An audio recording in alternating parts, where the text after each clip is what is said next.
Good afternoon. I'm Daniel Benjamin. I'm the director of the Dickey Center, and it's a great pleasure to welcome you all to this event where Ehud Olmert, the 12th Prime Minister of the State of Israel, will speak to us about the search for peace, the Arab Spring, and the challenge of Iran.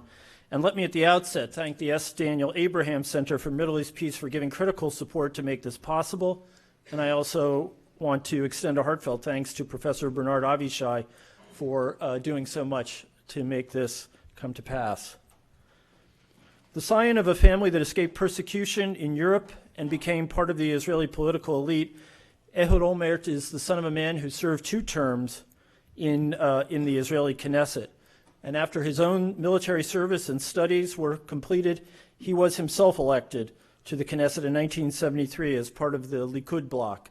He was the youngest person elected to the Israeli parliament and was re-elected no fewer than 7 times in a row, serving as Minister without Portfolio and Minister of Health. From 1993 to 2003, he was mayor of Jerusalem, certainly one of the most contested, discussed, and vexed cities on earth. In 2003, he returned to national politics after Ariel Sharon formed the centrist Kadima party, and he served as Minister of Industry, Trade, and Labor, Minister for Communications, and eventually Minister of Finance and Deputy Prime Minister. When Prime Minister Ariel Sharon suffered a stroke, Ehud Olmert became acting Prime Minister, and 2 months later he led the Kadima party to victory, and when Sharon was declared incapacitated, he became Prime Minister in his own right. Well, there are never any quiet years in the Middle East, but Prime Minister Olmert's 3 years in office were especially tumultuous. He came into office having already declared against all political counsel his intention to forge peace with the Palestinians or disengage from the West Bank, as Ariel Sharon had disengaged from Gaza. Only months after coming into office, however, Lebanese Hezbollah carried out a raid in northern Israel that left several Israeli soldiers dead and 2 more taken hostage. That attack led to the punishing 34-day conflict known as the Second Lebanon War. Nonetheless, he stayed on course, declaring that Israel was prepared to make painful concessions to achieve peace with the Palestinians. He participated in the 2007 Annapolis conference, and in the course of negotiations with the Palestinians, and with, in particular, Mahmoud Abbas, the president of the Palestinian National Authority, Olmert agreed to share Jerusalem with the Palestinians, arrange multinational control of the Holy Basin, accept a limited number of Palestinian refugees to return to Israel, and promise compensation for others. The parties were perhaps closer than they had ever been, tantalizingly close. But because of uncertainties on the Palestinian side, investigations at home, and a new round of fighting with Hamas in Gaza, the talks failed. In 2009, Ehud Olmert left office, succeeded by Benjamin Netanyahu. Before I ask him to take the microphone, I just want to make two observations. The first is that Israel and the Middle East are places of constant conflict and about which everyone has very strong views and very strong feelings. I hope if anyone feels the need to object today or to protest, that they will do so in the appropriate way, which is to ask a question with a question mark at the end of it, and make it as pointed as possible, and that they will wait and hear for the response from our speaker, who has shown an ability to deal with the harshest of critics. And as he reminded us just a moment ago, there are no harsher critics than there are inside the Israeli Knesset. If you feel a need to do anything else, though, I would ask that you do it very quickly and be done with it, because we feel very strongly about freedom of speech here, but we also feel that it should be a freedom that is exercised in accord with the values of the university. That's to say, we should accord respect and civility to our guests. And before you do anything, I would just ask that you keep this in mind. Ehud Olmert has had an extraordinary political career, and no introduction of him would be complete without a mention of how he, like so many of the remarkable leaders of the last century, has traveled a great ideological distance in his career. In his youth, Ehud Olmert was well to the right of Likud's founding figure, Menachem Begin, and in fact he voted against the 1979 Camp David Accords and opposed Israel's withdrawal from the Sinai. Much later, as prime minister, when he addressed the Knesset, he said, like Menachem Begin of blessed memory, our great leader, who set a marvelous example which will forever illuminate our historic horizon, I prefer the risks of taking peace over the agonies of war. Prime Minister Olmert.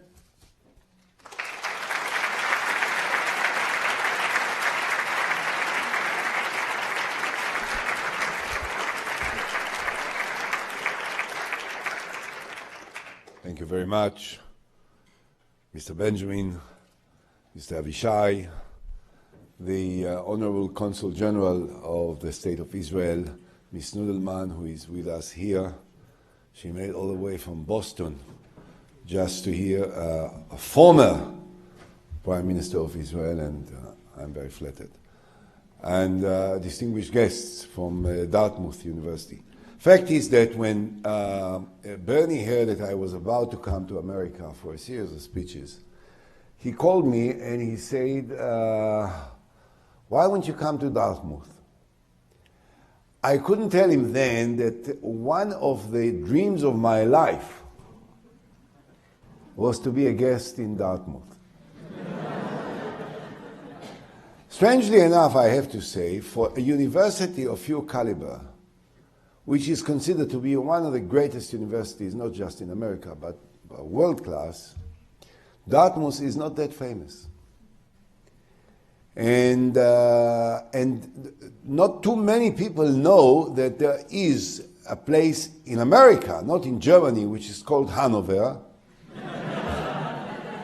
which hosts one of the best universities in the world. I know. And I just tried to check before with Daniel Benjamin that maybe 10, 15 years ago, 20 years ago, I met the president of Dartmouth. And while we spent dinner together with our wives and some other guests, he told me about the university, and he told me about his family, and I told him about my family. And I, of course, as a typical Israeli and a typical Jew, I was very modest about my children. And I told him about my eldest daughter, who at that time was admitted to almost every university in Israel because she had very high marks. And then the president said, why wouldn't she actually come and study in Dartmouth, and she can make her PhD in Dartmouth? So I talked to my daughter and I said, look, I understand that Dartmouth is one of the best universities in America. And who knows, maybe you would qualify for a scholarship. So, why not try it? And she said, no, I'd rather stay in Israel and study in the Hebrew University, which is a great school. And so for 20 years, I was waiting that an Olmert will do something in Dartmouth University.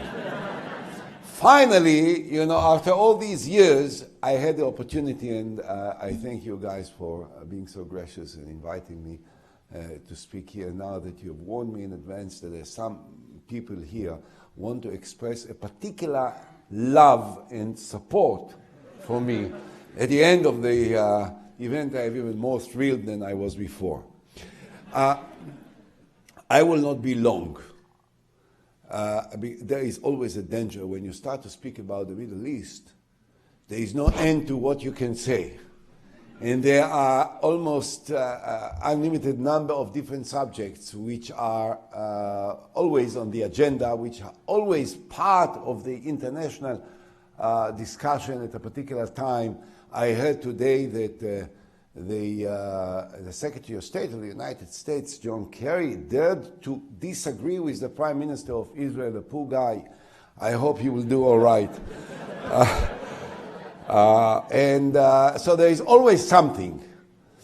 I want to focus on one thing that I think is very important, perhaps more important than most people thought it would be, which is also a signal for something that is, I think, interesting for us in the context of what is the Middle East and what is expected, what may be expected from if there will be a political development, which I'm very much in favor of, between Israel and the Palestinians. A few years ago started a phenomenon which was called the Arab Spring. If you'll go today to the average person in any Western country, and of course in the state of Israel, and even here, I'm sure, and you'll ask, what do you think of the Arab Spring? First of all, the name. The Arab Spring is a name which by nature is positive. Spring is positive, it's something new, it's something lighter, it's something shinier, it's something with great, expectations. And the phenomenon which started in Tunisia a few years ago was called an Arab Spring because the assumption was that this is going to start something different that will sweep the Arab countries and hopefully will help establish that which is missing in all of these countries, unfortunately, which is democracy. And of course, if there is democracy, there is peace. If there is democracy, there is cooperation. If there is democracy, there are many opportunities that all of us know. We don't have to spend any more words on this. It started in Tunisia, it then followed in Libya, and it reached Egypt. And the pattern was that the forces that took over in each one of these countries, subsequent to the revolution which kicked out the former leadership, was the takeover by more Islamic fundamentalist forces. And immediately afterwards, people started to speak, rather than about the Arab Spring, they spoke about the Arab winter. Now we have a certain perspective of time, 3 years, 4 years. And we have to ask ourselves, is it an Arab Spring or is it an Arab winter?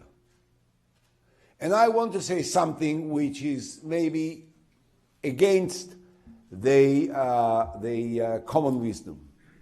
I think that this is an Arab Spring. And I think that we have to look at it with a certain patience and a broader perspective and understanding about the dynamics of changes which take place in such countries.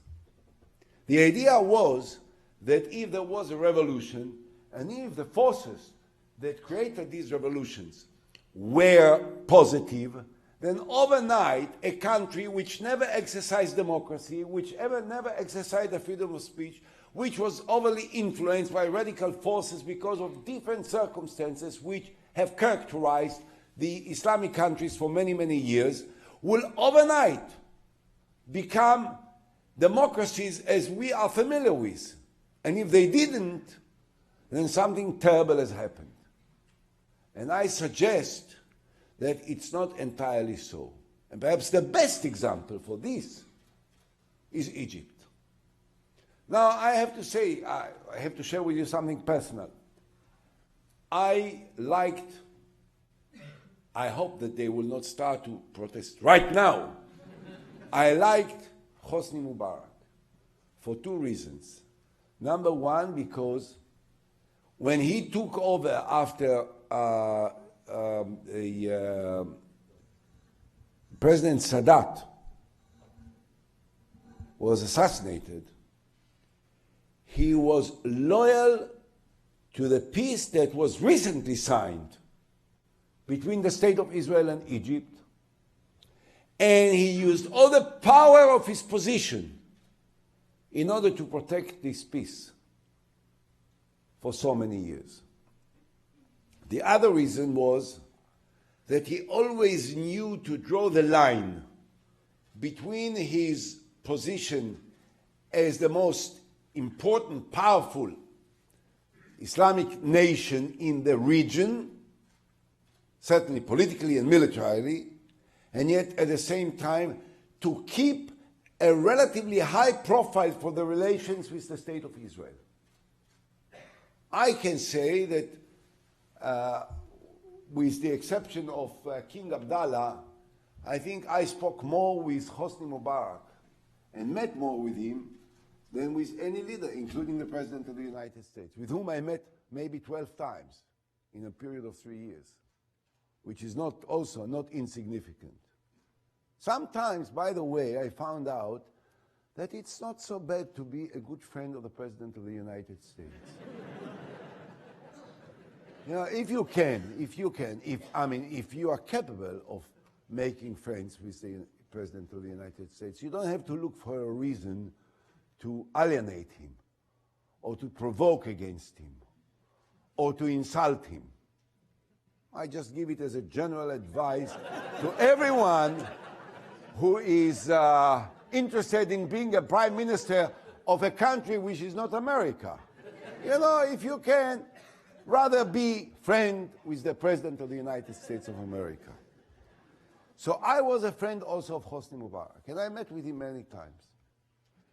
And he was warm and friendly and supportive and absolutely loyal to the peace treaty with Israel, which is not insignificant considering the circumstances of the Middle East. The one thing which he used to say to me, however, was, when you meet your friend Bush, you tell him he wants democracy. He wants democracy in Egypt. He will get the Muslim brothers in Egypt just as he got democracy in Gaza when he insisted that the Hamas will participate in the elections. What did he get there? Democracy he got there? He got there terrorists. So he should be careful about Egypt. American president may have not been that careful, just as Obama was not, because Americans can't speak in such countries without talking about the need for democracy. I don't think that it has brought the downfall of Mubarak. I don't think so. I think that the downfall of Mubarak was a result of the special circumstances that were at that time in Egypt. But the most important thing is that the revolution in Egypt was not a result of an organized, calculated operation by established political bodies behind the scenes. To the best of our knowledge, and we have some knowledge about it, you can imagine, it was a spontaneous expression of discontent by grassroots. People just felt that they are unhappy and they can't tolerate any further the lack of democracy, the lack of freedom of speech, the lack of basic civil liberties which they were urging for. And they swept the government off, and they created a turmoil which resulted in elections. Now, the elections, quite obviously, as anticipated, were won by the Muslim Brothers. Why? Because they were the most organized political body behind the scenes. So once there were elections, they were ready and spread all across Egypt to be able to win the elections. I remember myself speaking in New York, and the only reason I say it is not because I want to convince you how smart I am, only because I think it may have been obvious to those who understand the dynamics of the Middle East. I said, look, the Muslim Brothers will not dare touch the peace treaty with Israel. Why? Because they know that they didn't organize the revolution. They know that 80 million Egyptians are waiting for someone that will take care, that they will prove that he takes care of how to feed 80 million people in Egypt. And they know very well that if the Muslim Brothers will break or will change the nature of the relations with Israel, this will be a turning point that will destroy the chance of Egypt to overcome these difficulties. And indeed, they didn't touch the agreement. Then I added one more observation. I said, and they also know that the same crowd which kicked off Mubarak the same crowd, the same people, the same sites, the same places, the same squares, are capable of doing it to them just as well as the army and the Mukhabarat refused to take part in the riots against Mubarak, even though they were his people for so many years. They will refrain from doing anything to save the Muslim brothers if the streets will go against them. And this also happened. Egypt will become a democracy. When? I don't know. Maybe it will take another 10 years. It's a process. One must understand it. It's a process that takes time because of the tradition, because of the legacies, because of the need to get rid of all these biases and prejudices which characterize certain parts of the population, or the radical parts of the population, which are very unsympathetic to some of these ideas. But the forces that created the revolutions are stronger and will be stronger. And therefore, this is an Arab Spring. Syria is not an example, not because I like what happens there, as you can imagine, I don't. But this is a confrontation not just between the government and the rebels. This is a confrontation between the West and the need of Russia to emphasize that they are a player as important as the others. And therefore, in this clash, it is not just how you can get rid of Bashar Assad, but how you can keep the balance between the more important nations. And therefore, we should wait and see how it works out. But in the meantime, a cooperation between America and Russia helped remove the chemical weapons from Syria. No one deserves a Medal of Honor here, by the way, because these two forces, for whatever reasons, were not active when 125,000 Syrians, innocent civilians, were butchered to death without any reaction. You know, 125,000 people killed is nothing. 1,000 people killed by chemicals is a big deal. I don't know, for me, the killing of 125,000 is just as bad as by ordinary measures as the killing of others by extraordinary measures. Doesn't make a difference. It has to be prevented. It ought to have been prevented. It ought to have forced the different powers to intervene earlier. But that will not stop the desire of the Arabs in the Arab countries to change the nature of their countries. I firmly believe in it. Now I come to what some of you may want to hear. There is one thing which can help move it forward more rapidly, more consistently, and more successfully. And this is peace between Israel and the Palestinians. This is the one thing which is missing in this equation. This Arab Spring is not dependent or did not arise because of this conflict. It can be strengthened. It can get a lot of support, a backwind, by an agreement between Israel and the Palestinians. This agreement is essential for the state of Israel. By the way, just to make it clear, I don't think that Israeli leaders should be measured or judged by the international community as to how much they love the Palestinians. Because the duties and the responsibilities of the leadership of the state of Israel is not to take care of the Palestinians, it's to take care of the state of Israel. And there is nothing which is more important, more urgent, more essential, and more significant for the future existence of the state of Israel than to have peace with the Palestinians and to get rid of this cloud that rests over our shoulders and our heads of an occupied power that deprived millions of people of their basic, fundamental human civil rights as they are part of the occupation of the state of Israel as they were since 1967. This is not the need of the Palestinians.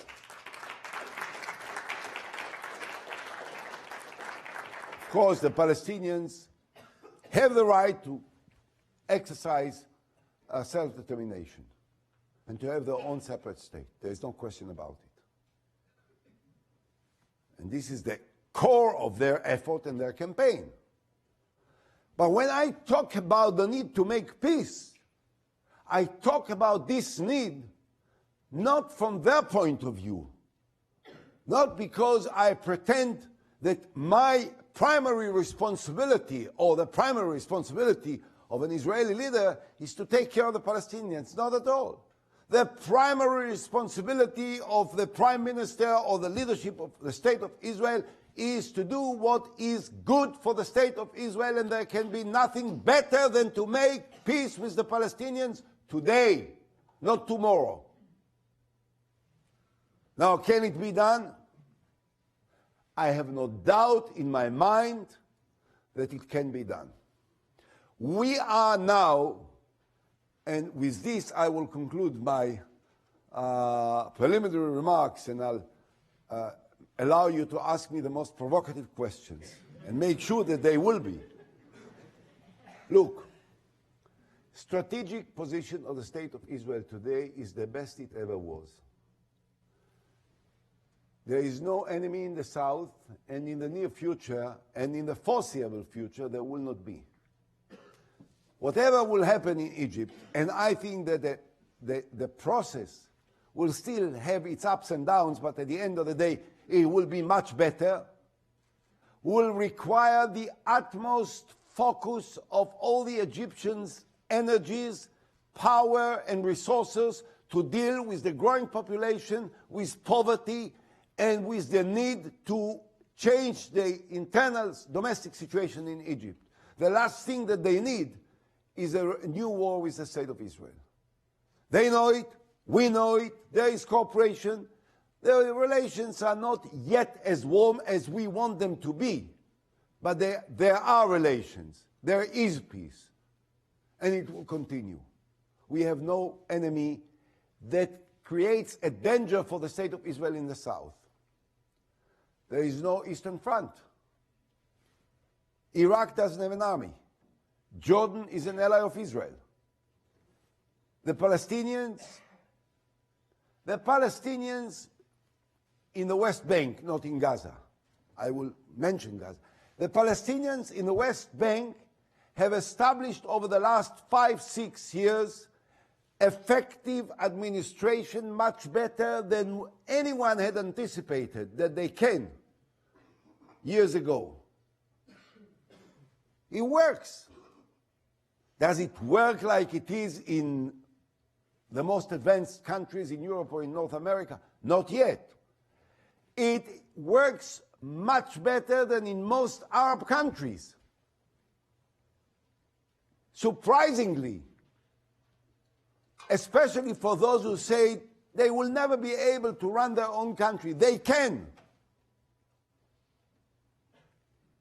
So there is no Eastern Front. In the north, Syria also is engaged in its own internal wars, which I don't know how long it will last. I know one thing, that Syria will wait years and years and years before they will be able to recuperate to what they were. And the last thing that they can think of is to engage in a confrontation with Israel, which may destroy Syria completely. So what is left? Hamas and Hezbollah. I will say one word about Iran. Hamas is in its weakest position ever. Because for the first time, not only that the moderate Palestinians are against them, but Egypt is against them. The Egyptians are fighting Hamas now. Hamas doesn't have the freedom to go back to Egypt, back and forth, as they used to have in the past. And the Egyptians are destroying now the tunnels through which they can smuggle their weapons to Hamas, because the leadership of Egypt today understands that Hamas is a bad story for Egypt, not only for Israel. And therefore it has strengthened Abu Mazen much more than ever before, in comparison. So the Hamas may try every now and then to shoot a rocket into the state of Israel. Israel knows how to deal with it, and we know how to deal with it effectively, particularly when we deal with it from inside borders which are considered to be part of the state of Israel by the international community, as the borders are today, because we pulled out from Gaza. Hezbollah, they are very well equipped, there is no question about it. If they will start a new exchange with Israel, it may be unpleasant for a period of time, but it will be devastating for the Hezbollah. And the fact is that since the end of the Second Lebanese War, for 7 years, there was not one bullet shot from the north part of Israel. And I will remind you that while I can go everywhere I want, and I can speak in every stage in the world, and even in some important and prestigious American universities, Nasrallah still lives in the bunker. And believe me, he knows why. So this is the best time that Israel had in generations. We are much less under the risk of attack from any side. We have the power, we have the stability, and we have a partner. We do have Iran. Thank God America is now in the process of examining, is there a change in Iran? I don't know. I don't know. I want to be very clear. Israel will not tolerate a nuclear Iran. But to ignore the signs that we have started to detect, that there may be some changes, which I'm not certain about, I don't know yet, but to ignore it, not to relate to it, not to see that the president of Iran talks about having peace with the West rather than attacking the West all the time as Ahmadinejad did, and to continue with the same rhetoric of confrontation and war as some do, I think it's not smart. I entirely subscribe to the attempt made by President Obama to find out, are they serious or not? If they are, we'll know. If they are not, we'll know also. If they are serious, then why not end up this conflict by an agreement rather than by a use of force, which may not necessarily be the solution? I don't say that we may not come at the end of the day to the inevitable conclusion that nothing else will help. But until then, we owe ourselves, we owe our people, we owe the stability of the world a serious, genuine attempt to find out what happens with the Iranians and how serious they are, and if they are prepared to change the strategy and policies and refrain from creating a nuclear capacity which we will not tolerate, and the West will not tolerate, and America will not tolerate, and therefore it's better for them not to try us and to see what will happen. Under these circumstances, the one event which can change the face of the Middle East, which can dramatically create a new reality, is peace between Israel and the Palestinians. That peace will almost automatically create a new reality of relationships between Israel and all the Muslim countries and the moderate Arab countries, Saudi Arabia, the Emirates, or the others. It will provide the Middle East with the necessary base upon which a progress can be made, and with all the revenues that this part of the world possess, there is no end to what we can do in order to make the Middle East from a region of turbulence, of confrontations, of ethnic and religious wars, into a region of economic stability, of growth, of democracy, and of peace. Thank you.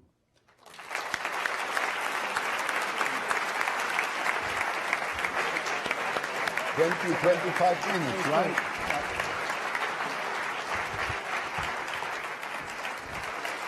Thank you.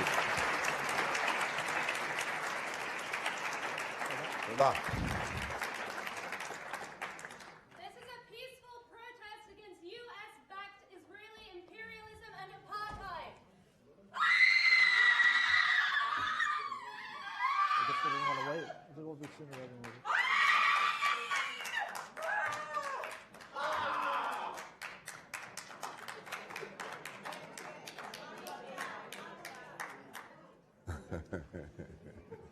Right, moving right along.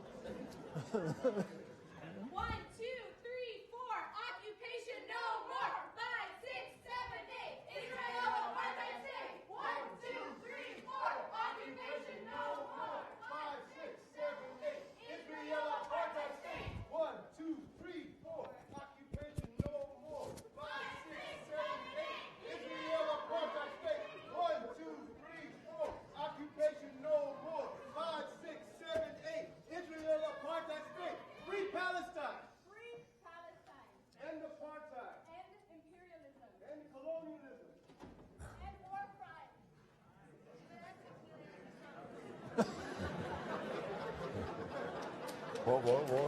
Mariam, what is it? And war crimes. And war crimes.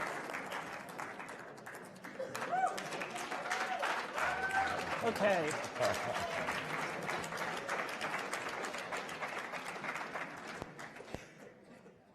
Okay. Moving right along. I guess there's no convincing some people. I don't know. I thought you were pretty strong for a Palestinian state. You think so? Yeah, I thought so.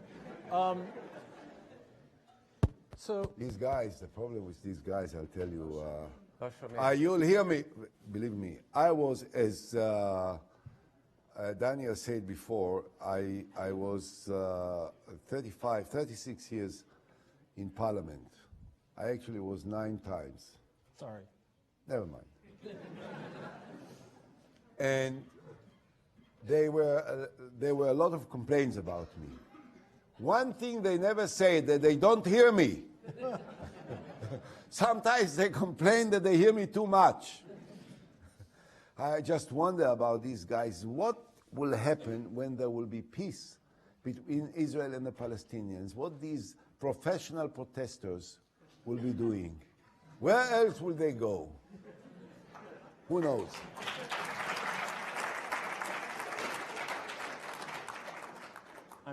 I'm guessing people will find something else to be unhappy about. But so that was a rousing and really impressive discussion of the imperative for peace. And the question I have for you to start this off is that when we look at Israel today, you set out all the objective reasons why it is appropriate to make a big push. But if we look at Israeli public opinion, you seem to be the strongest advocate at the moment. If I can read public opinion there, Israelis view instability in the north, in Syria, as ultimately threatening, uncertainty in Egypt. Sinai has become the Wild West, as is often said. And frankly, no one is hugely confident in the long-term prospects of Jordan, given its economic situation, and the fact is that the king is not nearly as popular as his father was. The peace camp in Israel seems a little exhausted. Is this just poor leadership? Is this something that can be remedied? What is the thing that is needed? Well, first of all, I'm not the strongest supporter of a Palestinian state. I'm the loudest supporter of a Palestinian state. There is some difference in this. I think there are quite a few. I'm not certain. Obviously, my position is different because I'm former prime minister. I'm more well known in Israel and outside of the state of Israel. So obviously, when I speak up, which I do, I wish I could do less, but I think that the situation calls for a strong voice and a loud voice to be heard, both in the state of Israel and outside of the state of Israel. And as you say, the almost inevitable conclusion as a result of the lack of such voices is that perhaps the peace camp is tired a little bit. And I'm not so certain about it. Look, first of all, in every country, the rhetoric which is always very popular everywhere is the rhetoric of a disaster is in the gate. This enemy is dangerous. They want to kill us. They want to destroy us. They are about to start it. The events here are dangerous to us. The events there are dangerous to us. In every country, it is quite easy to become more popular when you talk about dangers than when you talk about compromise. Particularly in the state of Israel, with the history of the Jewish people, the history of the state of Israel, the many, many years in which we lived under the threat of more organized armies that were threatening the liquidation of the state of Israel. And suddenly when you hear a president of Iran, for instance, as he was speaking all the time, first of all, the very fact that Iran wants to build nuclear power, and then the fact that Ahmadinejad for years was talking about the need to get rid of the Zionist entity in the Middle East is almost obviously a good reason to use this in order to create apprehension, to put it mildly, amongst many of the people. And it's very easy to raise this sense of solidarity about the dangers rather than about the need to compromise and perhaps to pull out from territories which are, and I think they are, by the way, are part of the history of the Jewish people, part of the history of our people. And it's not so simple, it's not easy, it's not, so many of the settlers, you know, many don't like them. And many of them are certainly provocative and are counterproductive to what we think is almost an inevitable peace process that has to develop. But they live there and they went there in the first place because they felt that this is historically part of the legacy and the tradition and the history of the Jewish people. Now, what I say when I say that we have to pull out is I say we have to pull out not because it's not ours. The significance of making a concession of this nature is that when you think it's ours, when you think it belongs to our history and to our memories and to our prayers, and yet in spite of this, there is something more important. And more important is to have a democratic and a Jewish state which protects the basic fundamental human rights that we believe in.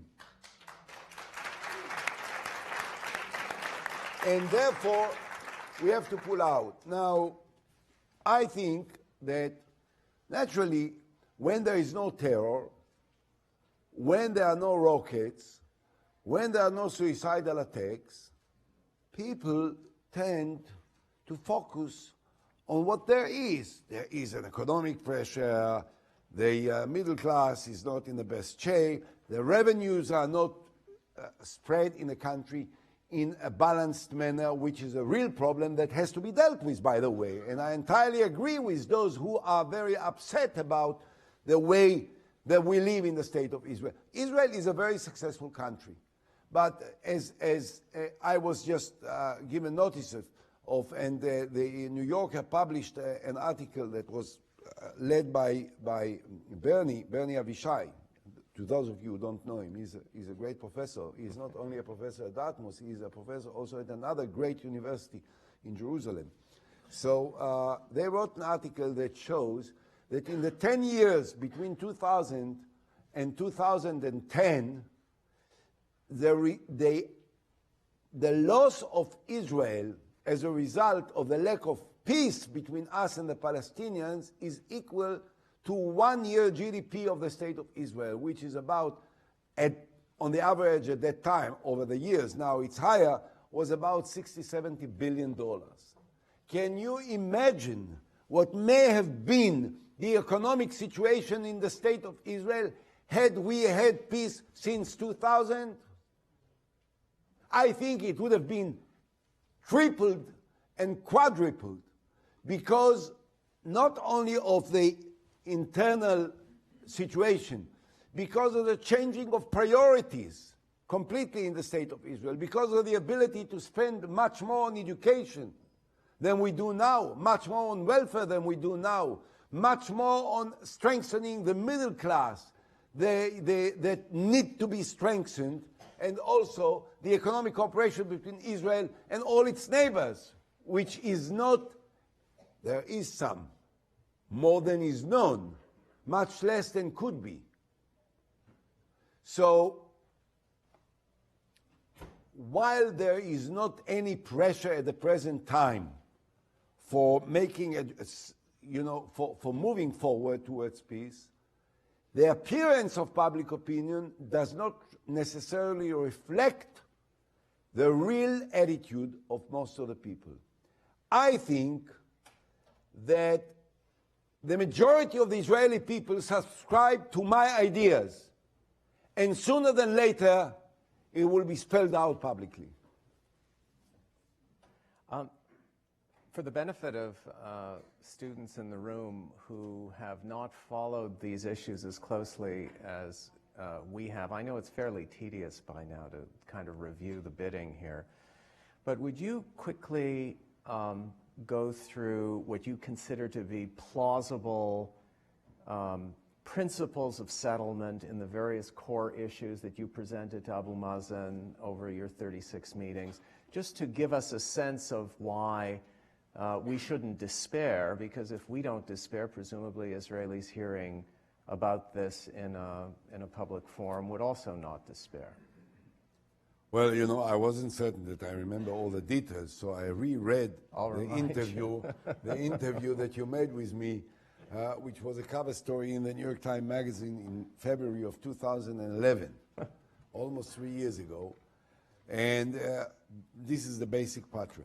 The important thing about this interview, really, I think historically, the important thing about this interview is not the repetition of what I proposed, because this, in different ways, would have been published anyway at one point or another, and part of it was published before. It's the fact that after he interviewed me and checked with me every detail time and again, he went to interview Dr. Mahmoud Abbas, Abu Mazen, and he checked with him everything that I said. And he didn't refute me on one point. So there was an agreement that this is what it was, both by him and by myself. Now, what was it? Number one, I was in favor of a territorial solution on the basis of 67 borders. Not accurately the same line, which no one really remembers what, but the basis. With swaps of territories, there are three major demographic centers which were created over the last 46 years in the territories. It will be almost impossible to evacuate all of them. So the idea is that in these three centers, as proposed by President Bush, by the way, in his famous letter from the 14th of April 2004, will remain under Israeli sovereignty, and equal size territory that was part of the State of Israel prior to 1967 will become part of the Palestinian state.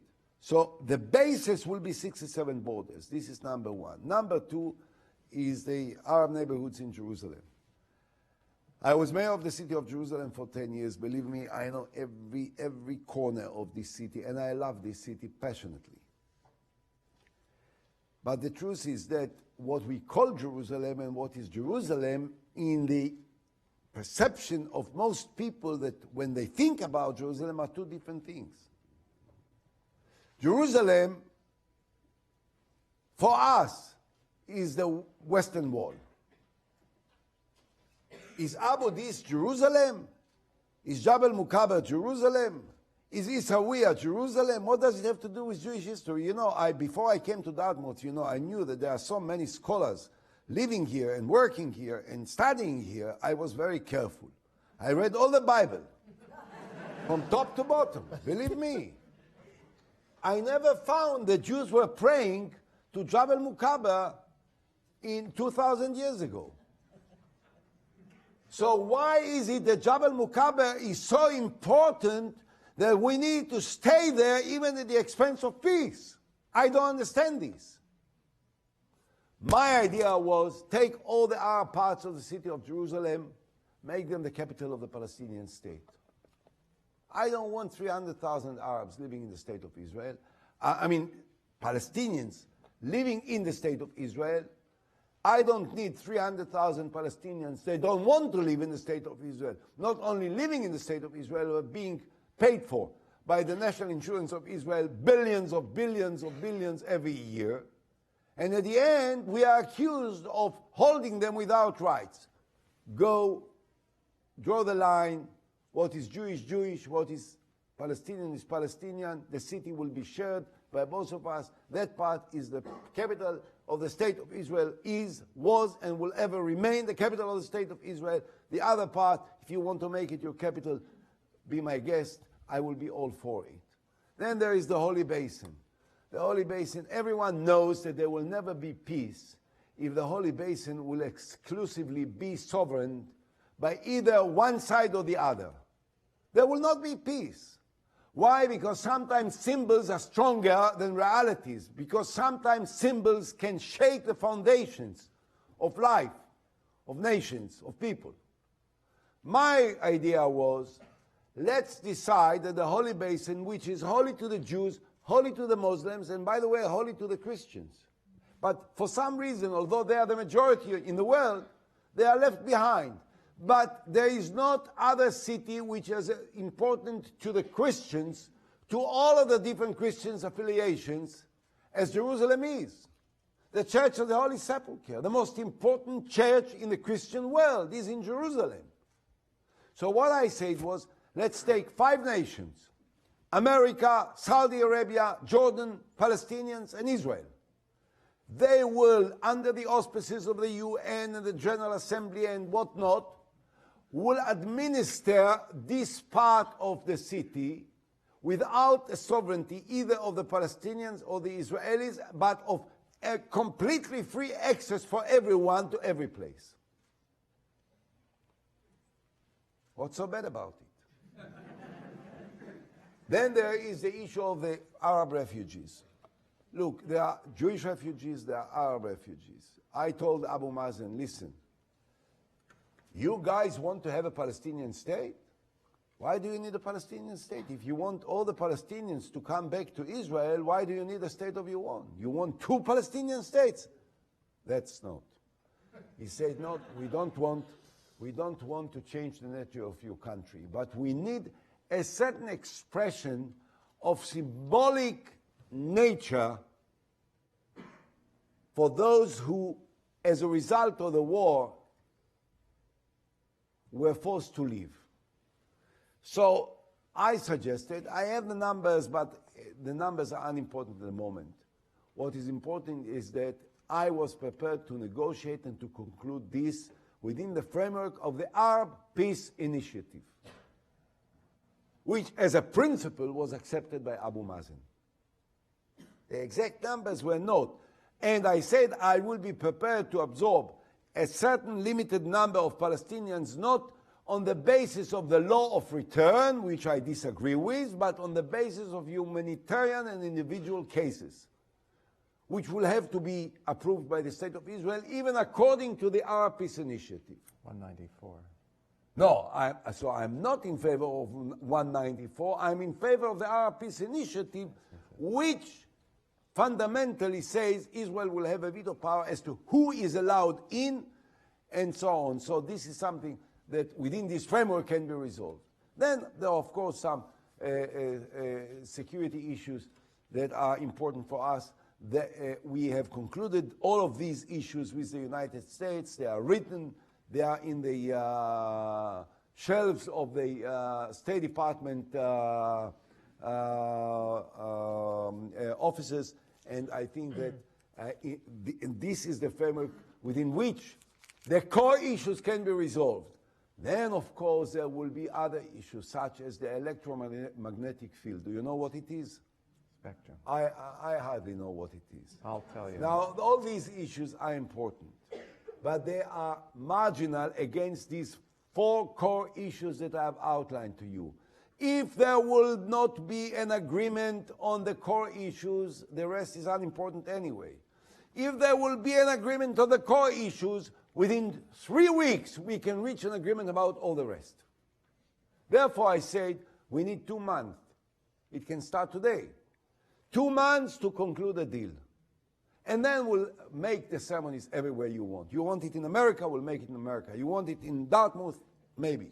I don't know.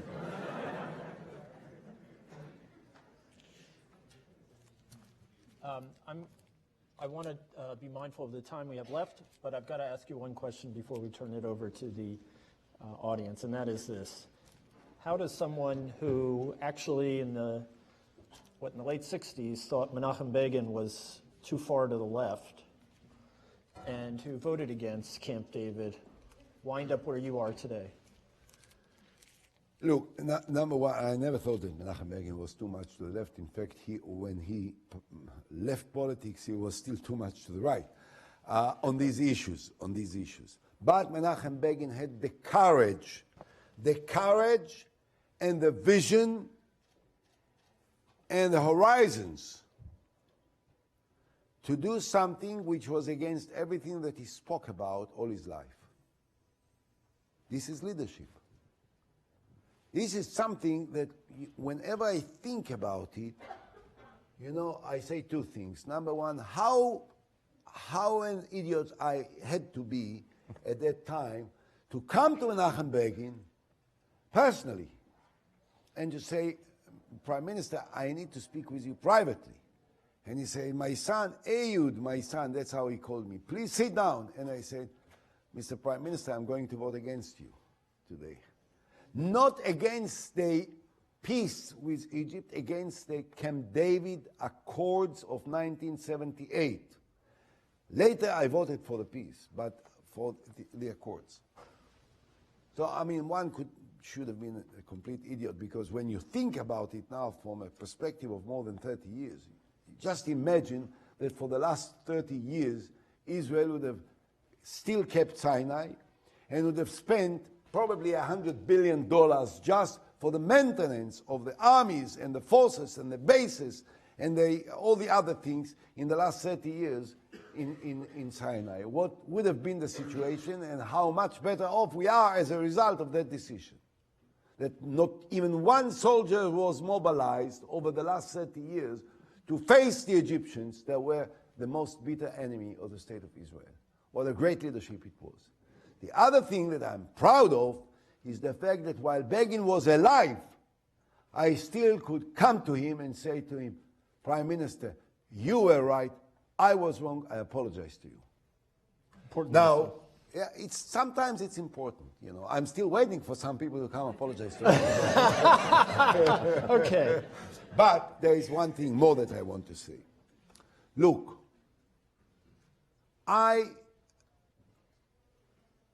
we change. Moshe Dayan, you heard this name, right? The famous one-eyed general of Israel. Was a great guy and a very unusual character. He used to say, only donkeys don't change their mind. I'm not a donkey. Yes, I was in a different place. The dynamics of life, the perception of the differences and the difficulties and the risks and the opportunities change over the years. And I reached the conclusion that this is the best possible solution for the future of the state of Israel. I have only 11 grandchildren living in Israel, all of them. I want them to live in a world which is slightly better than the one that I lived in. That's why I've changed my mind. Okay. Right back there. I think there's a mic coming your way. Yeah, it's right here. Excuse me. Sorry. I could pass that.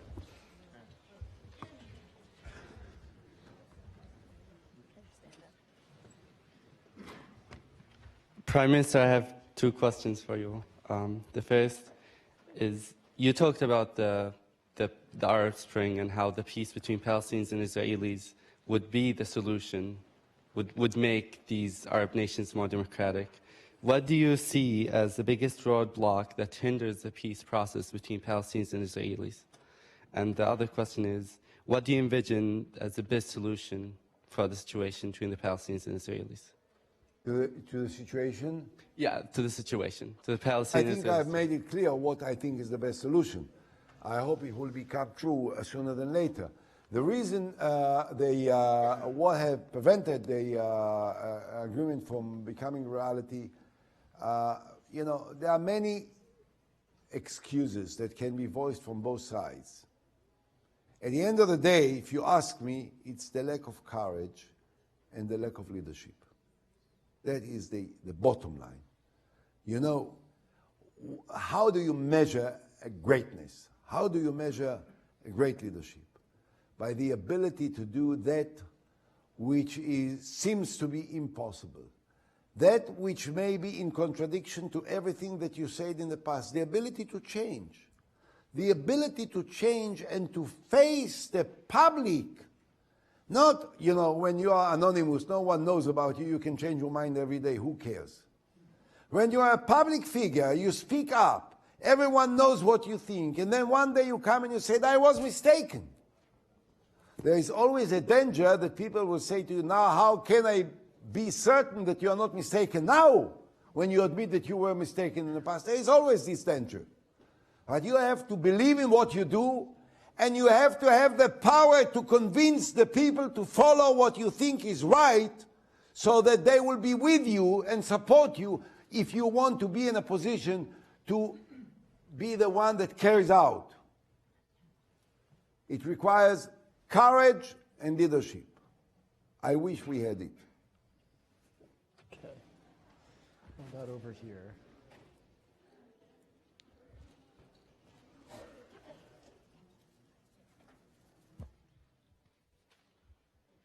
So I thought I'd ask you a question about maybe the Second Lebanon War, because it's always interesting to hear from national leaders on these kinds of issues. So in your viewpoint, was it really impossible to reach a negotiated settlement in place of launching an attack, which kind of hurt Israel's popularity in some corners of the Western world? And had you wanted to talk with the Taliban, would they speak with you? We tried. Yeah, well, I'll tell you what. Sometimes you need to use force. I'm not a pacifist. I don't believe in pacifism. I believe in making every possible effort to make peace and to live at peace, and sometimes to sacrifice for peace. And to sacrifice for peace, even when you think that this sacrifice is not really an objective reflection of reality, but a concession you make in order to achieve something. All right. But sometimes in life, when you see someone who is absolutely blind to anything that you believe in, and he is prepared to use only one thing, force, then you have to have more force to stop him and to remove him. And I entirely subscribe to the general attitude of the American people after September 11th. There is no question about it. And to those who committed these terrible crimes. Thank God some of them are non-existent anymore. Right here. Sorry if I could. Here, if you could pass that back. Thank you. I was very buoyed by your optimism, but I have to ask you a question about other Arab countries. It is generally agreed or conceded that the failure of the peace efforts in the past were in part due to the reluctance of other Arab countries who found that conflict, the Palestinian-Israeli conflict, very useful for directing attention and disaffection towards towards that particular problem rather than internal dissension. What gives you optimism that Saudi Arabia, etc., is more positively disposed at this point to help with a peace effort?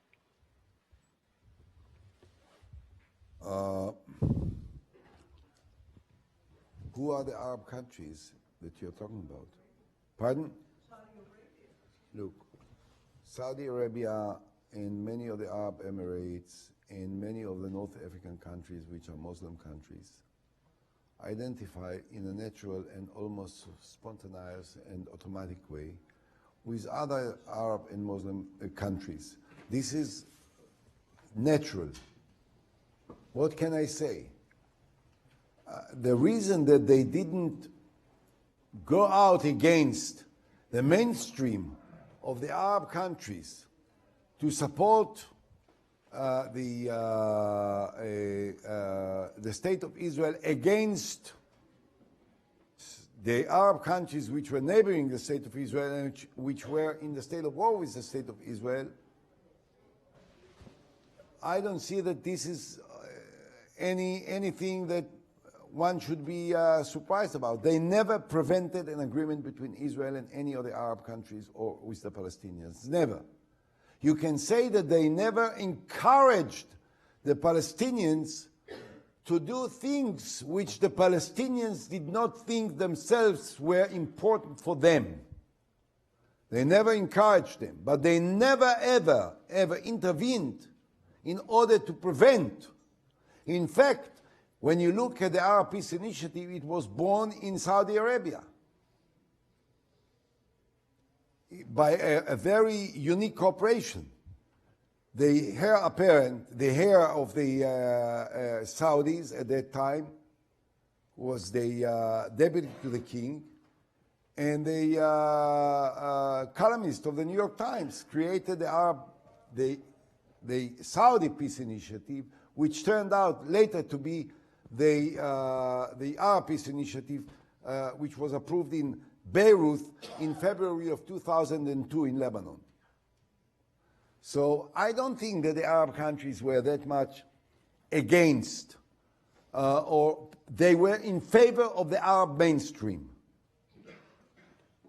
But the point which is very important is that today they keep, some of them, very good, quiet, underneath relations with Israel, them and many other Arab countries that you are not familiar with. And therefore I think that if there will be an agreement, it will relieve them of these barriers to speak up loudly and to make peace formal with the state of Israel. You know, can I quickly, just as the mic is traveling, I wanted to follow up on the Israel-Palestine question one more time. Usually one speaks of this as principles which would lead to a kind of respectful separation. But the two countries are so close together and so enmeshed. I wonder if you could quickly address areas of potential cooperation. For example, in your own proposal, when you speak about Jerusalem being a capital for both peoples, you nevertheless spoke about having a common municipality. And there are other kinds of areas like security, water. You were talking about electromagnetic spectrum a moment ago. There are areas of potential cooperation I'd just like you to address in the same kind of, as long as you're kind of doing this thought experiment, you know, address the issue of cooperation and partnership in addition to separation. separation is only, maybe a separation is not the most accurate term. What I mean is to have their state and our state. With a borderline, which is what? Which is nothing. There will be cooperation because their economy depends on our economy and our economy depends on their economy. There will be joint ventures, there will be factories, there will be businesses, that they will be the bridge through which Israel will penetrate even further into the Arab world around us, and the Palestinians are the natural partners for this. And by the way, the Palestinians, when it comes to business, they may be the best partners that Israel has in the whole world. They are smart, they are quick, they are flexible, and they have been through troubles and difficulties and changes and movements, so they are perhaps in some ways are more adjustable to the kind of cooperation which can bear fruits with Israel than others. Therefore, there is no end to what we can do together. And we are doing it already now in some areas quite successfully, except that it is influenced by the lack of peace, by the sensitivities, by the fear of radicals, and so on and so forth. And if there will be peace, some of these barriers will disappear, and it will open up for a cooperation on almost every level of life, academic as well. Israel claims it tries to avoid civilian casualties. This could be partly true, but then why does Israel use indiscriminate and internationally banned weapons such as cluster bombs and white phosphorus?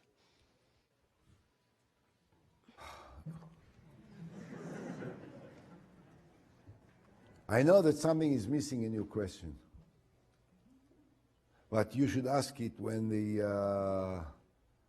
other side will be. Why do they use indiscriminate weapons such as rockets on the cities of Israel, where there are no military installments, no threats, just innocent civilians living there? Is this not indiscriminate weapon? When you fight with the weapons you have, and sometimes there is an excessive use of them, and I regret on every case that there is an excessive use of this, okay? I regret and I apologize for it. But I don't apologize to the fact that we have to respond to attacks on innocent people living in the state of Israel by rockets shot at from the Palestinian side, both in the north and in the south. And whenever they will shoot, we will shoot back with all the power that we have in order to stop them. There can be no mistake about it. You know, people accuse me of making such concession for peace. And at the same time, they're accusing me for using so much power in order to stop terror. This is true and this is true. When you fight, you fight. When someone wants to kill you, you better kill him. There is no fooling around. At the same time, you should make every possible effort to make peace, even when it involves concessions of that magnitude that I have described today. Who could resist?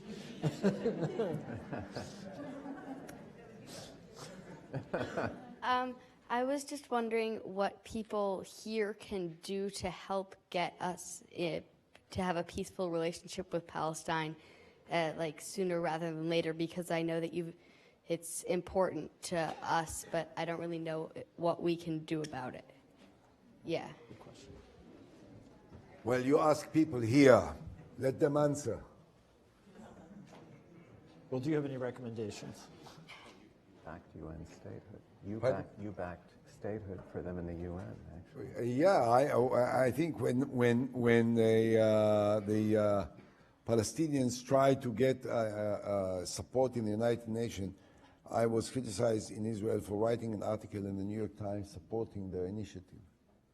So, other than to propose peace to them, other than to propose the most far-reaching plans that was ever proposed by any Israeli leader, against many political rivals, some of which were very unfriendly and very vicious and very hostile, I speak up, I defend this point of view, and I do everything I can in order to help bring peace. Within the context of peace, there will be a solution in the spirit that you have been talking about.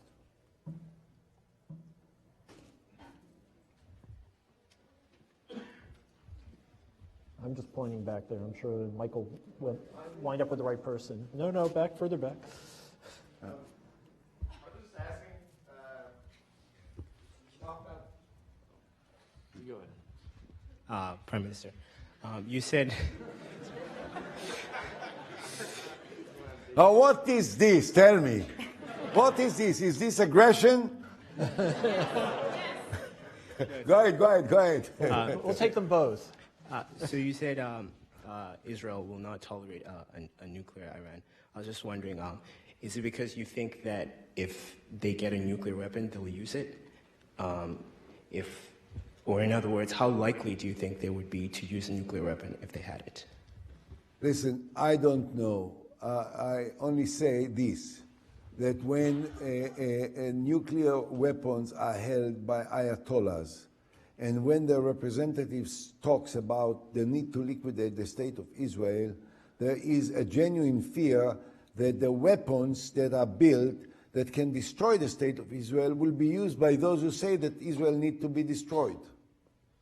That's why we fear. And I think we have a good reason to be afraid of it. Okay. Yeah. You talk about the prospect of peace, and what I was wondering is, after talking with like family members in Israel and friends and that stuff, I understand there's so much sort of, for years there's been so much mistrust and finger pointing and hostility between the two groups. How effective do you think an agreement on paper will be in reality in the long run? Look, when I compare the relations between Israel and the Palestinians as they were 25 years ago and to today, there is a dramatic change. The rhetoric is different, the daily cooperation is different, the level of terror is different, certainly on the West Bank. And therefore there is a change. The changes are taking time. They are not as fast as we want them to be sometimes, but they take place, and no one can ignore them. Now, the importance of an agreement on paper is sometimes because it symbolizes the aspirations and the commitments of the countries that sign these agreements. The implementation of this may not be on a linear line, but may have some ups and downs. But once there is a direction set forth in the most accurate terms by both sides, it creates the necessary framework within which the implementation can take place along a period of time until it is completed to the satisfaction of all sides. I think we'll have two more. I was going to say one, but if you want to do two, that's fine. Right there. Yeah.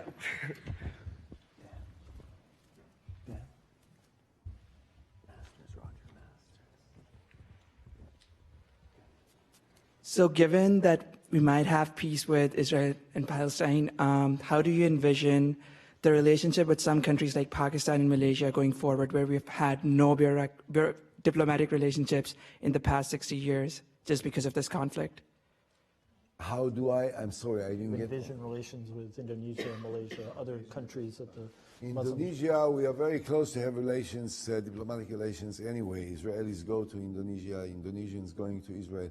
A year ago, I was in Korea speaking in a conference, and there were about 10 former prime ministers that were sitting on the panel together. Some of them are, from remote, unimportant countries like Sweden, Norway, and some were from important countries like Malaysia, Israel, and so on and so forth. It so happened that the Malaysian former president sat next to me. I was kind of curious. How will he react if I come to him, I shake hands with him, and I tell him, listen, it's about time that we will... I came to him, he stood up, he was very polite. I said, can we hug each other? And he said, sure, of course. And we hugged each other, and it was on the cameras. Everyone noticed, of course. And then he said,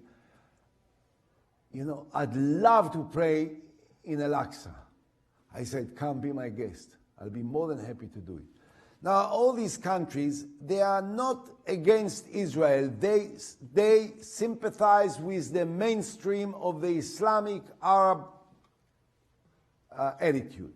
Once this will disappear as a result of an agreement with the State of Israel and the Palestinians, the next morning they will make peace with Israel. They have nothing to gain by not making peace with Israel. Once there is not anymore a war, a state of war between Israel and the Palestinians. Do you think that people are worried about peace because they all would be hugging then? Depends who are, Okay, last question, right here.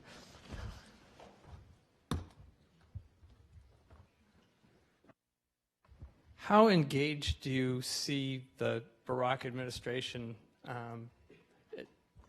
Obama administration being towards the Middle East in general?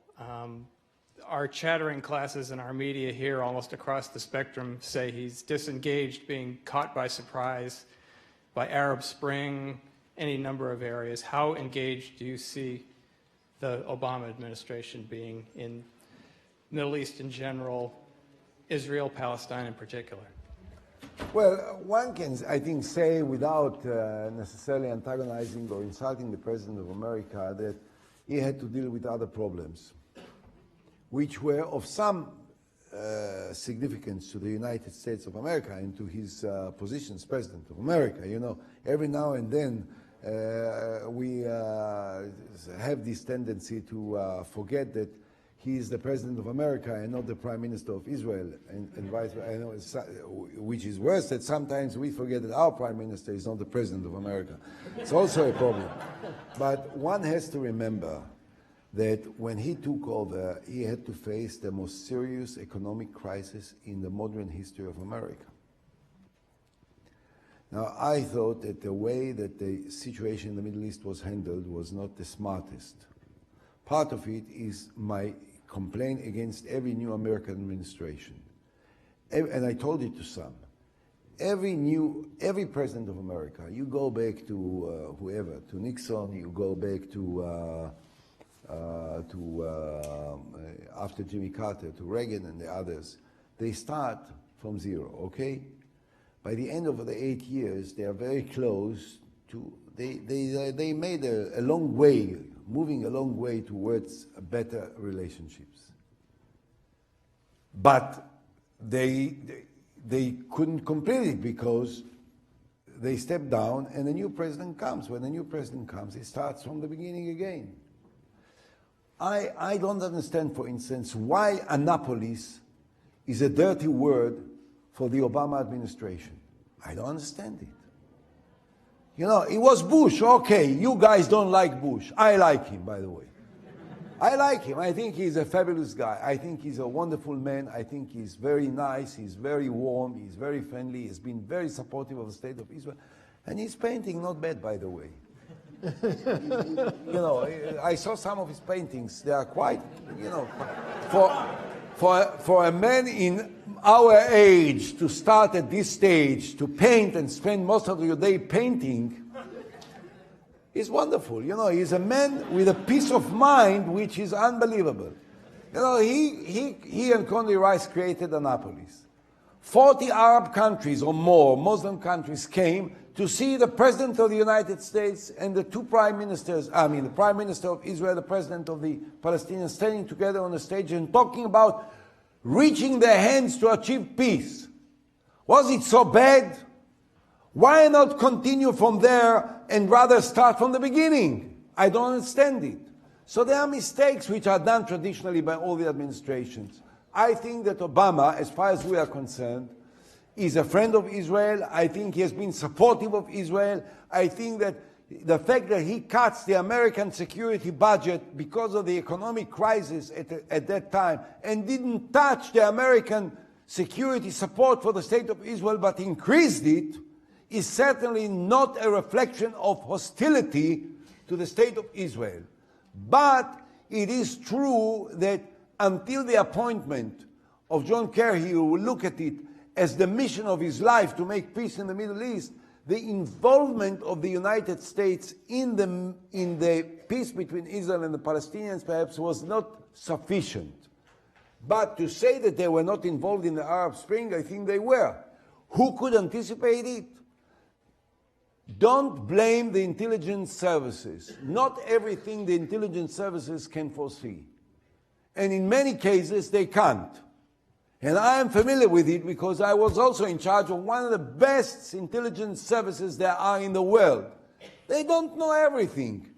And the fact that they couldn't participate in the Arab Spring doesn't mean that America was not involved in a very intensive way in all of the developments which took place as a result of the Arab Springs. And they are involved with Syria now, and they are involved with Iran. So they are involved, and these are the priorities of the president. The fact is that the American public re-elected him. They re-elected him not because they thought that he was the worst. And I apologize to Sheldon Adelson that they didn't do what he wanted to buy. Since someone accused you before, offended you by calling you an optimist, yes. I just want to remind us of that wonderful Amos Oz observation that optimists always have a scowl on their face and pessimists are always smiling, because optimists are always disappointed and pessimists always can't get over how much better things are than they thought. And so I want to thank you for your pessimism here today. I want to thank you. Let me tell you one thing. The ones which are making changes and improve the world are the optimists. Because the optimists are the ones that do not accept no as an answer. And they are ready to dare. And they are ready to move forward. And I couldn't be offended more than being called an optimist. Thank you very much.